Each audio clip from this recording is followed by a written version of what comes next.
Blood Meridian, or The Evening Redness in the West by Cormac McCarthy, is a hyper-realistic Western novel written in 1985 and is considered one of the great American novels. This book blew me away.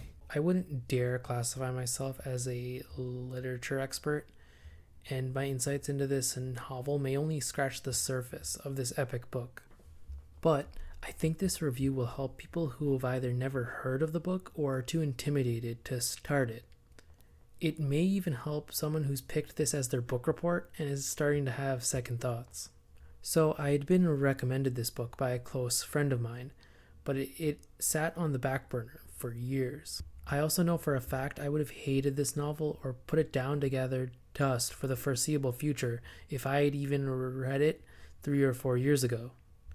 However, after now finishing it, I genuinely think most people should give this book a try, with a slight caveat that I'll mention later on. So, as I usually like to start with, let me talk about McCarthy's style of writing, because I think this will be the deal breaker for some readers. One of the first things you'll notice is a lack of punctuation, quotations, attributions, and a prophetic use of run-on sentences.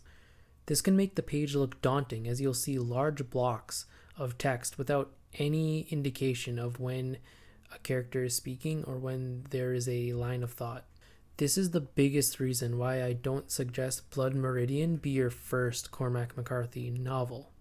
For a wide host of reasons, which I'll touch on as we go, this is not a great McCarthy starter book. I haven't read much of his work, but I personally started with The Road.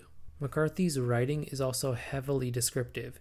In Blood Meridian, you'll find page after page with only a few lines of dialogue in between. But I sincerely think this is the main attraction.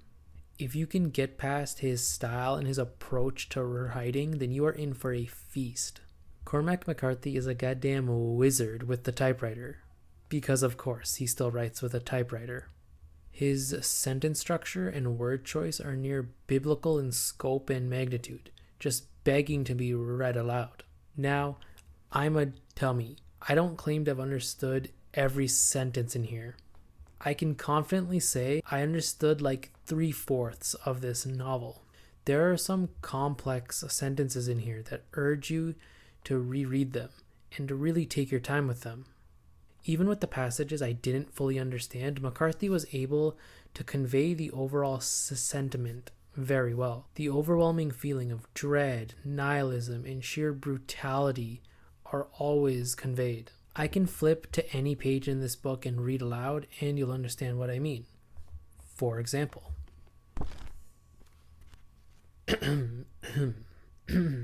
with the darkness, one soul rose wondrously from among the new slain dead, and stole away in the moonlight. The ground where he'd lain was soaked with blood and with urine from the voided bladders of the animals, and he went forth stained and stinking, like some reeking issue of the incarnate dam of war herself.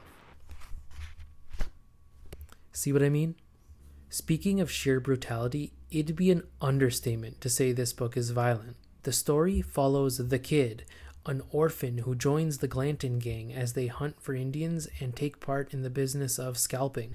That jumping off point of a gang hunting Indians leads to a long, bleak look at the American West and the cultural and physical battles that shaped it. This book is dark. The violence in here is never played up for as heroic or for theatrics. Violence in this novel is exactly that. Violence. There are no misconceptions and nothing is sugar-coated. The sheer dirtiness of it is on full display. These aren't war stories that can be glamorized. The ability for McCarthy to describe these scenes is harrowing, and honestly it'll stick with me for a long time. It's an important reminder of the cost of violence to our humanity, and yet, just as much, a reminder of what humans are capable of when left unchecked. Due to McCarthy's superb grasp of the English language and syntax, these violent displays are epic in scope and never repetitive. Each one leaves a lasting mark on not only the characters but the reader too.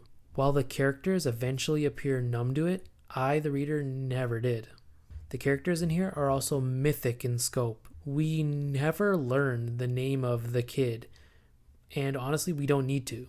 If anything, he's a placeholder that just allows us to follow the Glanton gang on this hellish journey. We are introduced to numerous other members of the Glanton gang that all leave much more of a lasting impression on us. The lack of a true protagonist for large portions of this novel really highlight the fact that there are no morally good characters in here. Every single person in this book is dirty and capable of diabolical things. McCarthy shines a light on a time period where absolutely terrible things could be done in relative anonymity out in the Wild West. Characters on both sides of the conflict are just trying to survive and make something of their lives. The message that gets relayed to the reader is one of no one is good, everyone is bad, no matter the background. The bad deeds are also presented in generalities. Oftentimes, it's mobs of people doing unspeakable things. Characters are rarely singled out. Instead, McCarthy presents the gang committing atrocities and the Indians thereafter committing similar atrocities. I feel like McCarthy had a real interest in mob mentality and losing oneself to the whims of others. While the kid is never explicitly described as committing these actions, by knowing that the gang committed them, you know that he was a part of them, and that makes it all the worse. While there is a slight lack of a central protagonist for large portions of this novel, there is an antagonist that emerges: the judge. I was fully unprepared for this character. The judge takes on an almost inhuman role. For as realistic as McCarthy tries to make the world, the judge comes across as an absolute nightmare come to life. He has a shroud of mystery around him, and all the other characters treat him with caution. You can see why the gang believe every legend told about him, and any mystical powers he may or may not have. He's just this ever-present, lurking figure. Along with the brutal violence, the judge offers readers a look into humanity with some great lines of dialogue. Earlier, I placed a greater emphasis on McCarthy's descriptive writing, but when characters need to speak and get a point across, there is no wasted space. The judge is a clear example of this. A particular conversation about academia and its implications on humanity really stick out with me. By the end of this novel, I was absolutely terrified of him. The judge approaches near boogeyman status, and by the end of this novel, when it had finally reached its ultimate crescendo of insanity, I was left stunned. So I touched on earlier on why I don't think this is the best McCarthy starter book. I say this because from what I've gathered about McCarthy, this is him at his best. His most grandiose, his most prophetic, his most stylistic. My opinion may change as I read more of his works, but I think this book is him hitting on all cylinders. McCarthy may not be for everyone because of it.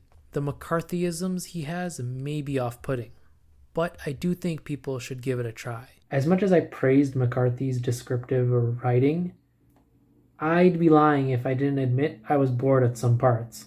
You can only describe landscape in such epic, detailed scope before my eyes start to glaze over a little. Now, it didn't happen a lot, and I was able to power through it due to the promise of action happening later on, but it was a challenge at certain points. I would also recommend having your phone nearby while reading the book. McCarthy writes a lot of untranslated Spanish into the book, and if you want to understand every little thing going on, you're going to need it. I try to stay off my phone while reading, but this book forced me to keep Google Translate open on one of my tabs. So all in all, this book is fantastic. It's not the easiest read in the world, but I think it'll be a very rewarding experience if you can get to the end of it. This earns a very high spot on my shelf. Thank you for watching. Like the video if you liked the review, sub if you want more,